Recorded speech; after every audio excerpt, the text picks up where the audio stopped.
আমরা এখন আলোচনা করব ইলেকট্রন আসক্তি নিয়ে। আচ্ছা, ইলেকট্রন আসক্তি ব্যাপারটা কি? নাম থেকে কিন্তু অনেক কিছু বোঝা যাচ্ছে। ইলেকট্রন আসক্তি, আসক্তি মানে কি? আসক্তি মানে কোনো কিছুর প্রতি চাহিদা, মানে ইলেকট্রনের চাহিদা। আচ্ছা, কিছু কি ধারণা করতে পারছো ইলেকট্রন আসক্তি কার জন্য হবে? যদি একটু রিক্যাপ করার ট্রাই করি তাহলে মনে পড়ার কথা ইলেকট্রন আসক্তি অধাতব ধর্ম। আচ্ছা, ইলেকট্রন আসক্তি কেন অধাতব ধর্ম? কারণ ইলেকট্রনের চাহিদা অধাতুরই আছে। আমরা যদি একটু ভালোভাবে ব্যাখ্যা করার চেষ্টা করি আমরা দেখতে পাই ধাতুর শেষ শক্তি স্তরে 1 থেকে 3টি ইলেকট্রন আছে। যে কোনো পরমাণুর স্থিতিশীলতা অর্জনের নিয়ম হচ্ছে শেষ কক্ষপথে তার নিকটবর্তী নিষ্ক্রিয় গ্যাসের কাঠামো অর্জন করা। এক্ষেত্রে অষ্টক তত্ত্বের মাধ্যমে আমরা স্থিতিশীলতা ব্যাখ্যা করি। মানে কোনো পরমাণুর শেষ শক্তি স্তরে 8টি ইলেকট্রন থাকলে আমরা ধরে নেই সেই অরবিটাল পূর্ণ এবং পরমাণুটি স্থিতিশীল। তাহলে যে কোনো পরমাণুই স্থিতিশীলতার জন্য এই অষ্টক কাঠামো চায়। এখন ধাতুর শেষ শক্তি স্তরে 1 থেকে 3টা ইলেকট্রন আছে। ধাতু যদি অষ্টক পূর্ণ করতে চায় সে কি করতে হবে? তাকে বাইরে থেকে 5 বা তার চেয়ে বেশি ইলেকট্রন গ্রহণ করতে হবে, কিংবা এই 1 থেকে 3টি ইলেকট্রন ছেড়ে দিতে হবে। এখন একটু চিন্তা করো, 5টা ইলেকট্রন গ্রহণ করা কি এতটা ইজি? 5টা ইলেকট্রন সে গ্রহণ করতে হলে অন্য কাউকে তো সে 5টা ইলেকট্রন ছাড়তে হবে। কেউ কি 5টা ইলেকট্রন ছাড়বে? যার কাছে 5টা ইলেকট্রন আছে সে কেন 5টা ইলেকট্রন ছাড়বে? সে তো চেষ্টা করবে 3টে ইলেকট্রন নিয়ে অষ্টক পূর্ণ করার, তাই না? সে তো ছাড়বে না 5টা ইলেকট্রন। তাহলে ধাতু কখনো ইলেকট্রন গ্রহণের মাধ্যমে স্থিতিশীল হতে পারে না। মানে ইলেকট্রনের প্রতি তার আসক্তি নেই, সে চাইলেও নিতে পারছে না। সে কি করে? সে তার শেষ শক্তি স্তরের ইলেকট্রন ছেড়ে দেয়। এখন অধাতুর ক্ষেত্রে যদি আসি, অধাতুর শেষ শক্তি স্তরে 5 থেকে 7টা ইলেকট্রন থাকে। মানে তার ঘাটতি আছে কয়টা? তার ঘাটতি আছে 1 থেকে 3টা, যেটা সে যে কোনো ধাতু থেকে গ্রহণ করে। তাহলে অধাতু আসলে ইলেকট্রন গ্রহণের মাধ্যমে স্থিতিশীলতা লাভ করে। যেমন এখানে যদি আমরা দেখি, এখানে সোডিয়াম ক্লোরাইডের গঠন দেখানো হয়েছে। সোডিয়ামের শেষ শক্তি স্তরে 1টি ইলেকট্রন আছে। ক্লোরিনের শেষ শক্তি স্তরে 7টি ইলেকট্রন আছে। সোডিয়ামের স্থিতিশীলতা অর্জনের জন্য এই 1টি ইলেকট্রন ত্যাগ করতে হবে। ক্লোরিনের স্থিতিশীলতা অর্জনের জন্য এই ইলেকট্রনটা গ্রহণ করতে হবে। তাহলে ইলেকট্রন গ্রহণ করছে কে? ক্লোরিন। অধাতু ইলেকট্রন গ্রহণ করছে, ধাতু ইলেকট্রন ছাড়ছে, ছেড়ে তারা কম্পাউন্ড গঠন করছে। এই যে ক্লোরিন ইলেকট্রন গ্রহণ করছে, কারণ কি? তার ইলেকট্রনের প্রতি চাহিদা আছে। ইলেকট্রনটি নেওয়ার ফলে সে স্থিতিশীলতা লাভ করেছে। এই ইলেকট্রনের প্রতি চাহিদাই ইলেকট্রন আসক্তি।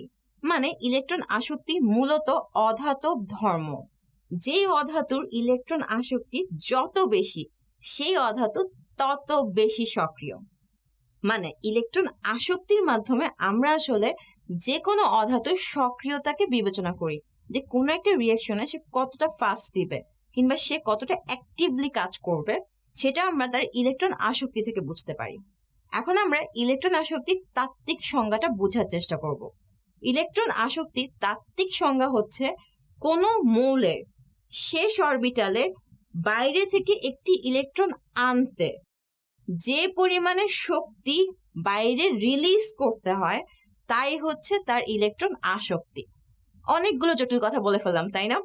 বাইরে থেকে ইলেকট্রন আসবে, শক্তি রিলিজ হবে। ব্যাপারটাকে আর একটু ক্লিয়ার করি। আমরা জানি কি, যে কোনো মৌল সর্বনিম্ন শক্তিতে থাকতে চায়। সর্বনিম্ন শক্তিতে সে সবচেয়ে বেশি স্টেবল। কেন? আচ্ছা, বাস্তব জীবনে জিনিসটাকে কিভাবে এক্সপ্লেইন করা যায়? আসলে যে যত বেশি পাওয়ারফুল সে আসলে তত বেশি অস্থিতিশীল, কারণ পাওয়ারের সাথে অনেকগুলো দায়িত্ব আসে। এটাকে একটা ভালো গল্পের মাধ্যমে বোঝানোর চেষ্টা করি, ঠিক আছে? এক দেশে একজন কাঠুরিয়া ছিল, যার খুব বেশি জিনিসপাতি ছিল না বা বেশি সম্পদ ছিল না। সে অনেক সুখী ছিল। একদিন রাজা ওই পথে যাওয়ার সময় দেখতে পেল এই কাঠুরিয়া অনেক সুখী, কিন্তু রাজা এতটা সুখী না, অথচ পুরো রাজ্য সে পরিচালনা করছে, কিন্তু সে সুখী না। সে তখন তার মন্ত্রীকে ডাকলো। মন্ত্রীকে ডেকে বলল, ওই কাঠুরিয়ার কিছু না থাকা সত্ত্বেও সে এত সুখী, আমি কেন সুখী না? তখন মন্ত্রী বলল, আপনি আমাকে একটা সপ্তাহ সময় দেন, আমি আপনাকে কারণটা বুঝিয়ে দিব। এক সপ্তাহ পর দেখা গেল রাজা ওই পথে ওই কাঠুরিয়ার বাসায় গেল। গিয়ে দেখলো কাঠুরিয়া খুব মনমরা, কোনো কাজ করছে না, বাইরে গালে হাত দিয়ে বসে আছে। সে ফিরে এসে মন্ত্রীকে জিজ্ঞেস করলো, কি এমন ঘটেছে যে এক সপ্তাহের মধ্যে এত হাসি খুশি একজন লোক এত বেশি দুঃখী হয়ে গেছে? মন্ত্রী বলল, সে ওই কাঠুরিয়ার বাসার সামনে অনেকগুলো টাকা রেখে এসেছিল। ওই টাকা পাওয়ার পরে কাঠুরিয়ার যে প্রথম চিন্তা হলো যে এই টাকাটা তাকে লুকিয়ে রাখতে হবে। সে কি করলো, সে মাটির নিচে গর্ত করে রাখলো, রেখে সে ঘুমাতে গেল। তখন তার মনে হলো যদি কেউ ওখান থেকে নিয়ে যায়, সে ওইটাকে সরিয়ে অন্য একটা জায়গায় রাখলো। আবার সে টেনশনে পড়লো এই টাকাটা কোথায় রাখা যায়। গত এক সপ্তাহ ধরে সে টাকা এক জায়গা থেকে আরেক জায়গায় লুকিয়ে যাচ্ছে, কারণ তার ভয় যে এই টাকাটা কেউ যদি নিয়ে যায়। তাহলে এই জিনিসটা থেকে আমরা কি বুঝতে পারলাম? আমরা বুঝতে পারলাম এই যে অর্থ, সম্পদ বা শক্তি, এই জিনিসগুলো মানুষকে অস্থিতিশীল করে তোলে। যার যত কম শক্তি বা পাওয়ার আছে সে তত বেশি স্থিতিশীল, কারণ তার হারানোর কিছুই নেই, তাই না? শক্তি যখন বেড়ে যায় তখন সে বিক্রিয়ায় অংশগ্রহণ করা শুরু করে। এই ঘটনাটি প্রতিটি মৌলের ক্ষেত্রে ঘটে। মৌলগুলো সর্বনিম্ন শক্তিতে থাকতে চায়, কারণ সর্বনিম্ন শক্তিতে থাকলে তার মধ্যে অস্থিতিশীলতা নেই, তার অন্য কারোর সাথে যুক্ত হওয়ার দরকার নেই। কিন্তু যখন তার শক্তি বেড়ে যায় তখন তাকে অন্য মৌলের সাথে যুক্ত হতে হয়। ইলেকট্রন যখন বাইরে থেকে কোনো একটা কক্ষপথে আসবে তখন তাকে শক্তি রিলিজ করতে হবে, কারণ কি বাইরে শক্তি বেশি, কক্ষপথে শক্তি কম। তাহলে শক্তি বাইরে ছেড়ে দিয়ে কক্ষপথে আসতে হবে। এই যে শক্তিটা ছেড়ে দিচ্ছে, এই শক্তির অ্যামাউন্টই হচ্ছে ইলেকট্রন আসক্তি। আয়নীকরণ শক্তিতে আমরা দেখে এসেছিলাম, আয়নীকরণ শক্তিতে আমাদের শক্তি দিতে হয়, কারণ কি ইলেকট্রন এখন অরবিটাল থেকে বাইরে যাবে, মানে কম শক্তি থেকে বেশি শক্তিতে যাবে, তাহলে অবশ্যই তাকে আমাকে শক্তি দিতে হবে। কিন্তু ইলেকট্রন আসক্তিতে ব্যাপারটা পুরাটাই উল্টা। এখন বাইরে থেকে ইলেকট্রন আসছে, বাইরে থেকে ইলেকট্রন আসলে অবশ্যই বেশি শক্তি থেকে কম শক্তি আসাতে এই যে শক্তি রিলিজ হবে, এই রিলিজকৃত শক্তি ইলেকট্রন আসক্তি। এবং এই ইলেকট্রন আসক্তির মাধ্যমে আমরা অধাতুর সক্রিয়তা বের করি। যেমন আমি গ্রুপ 17 এক্সাম্পলটা দিতে চাচ্ছি।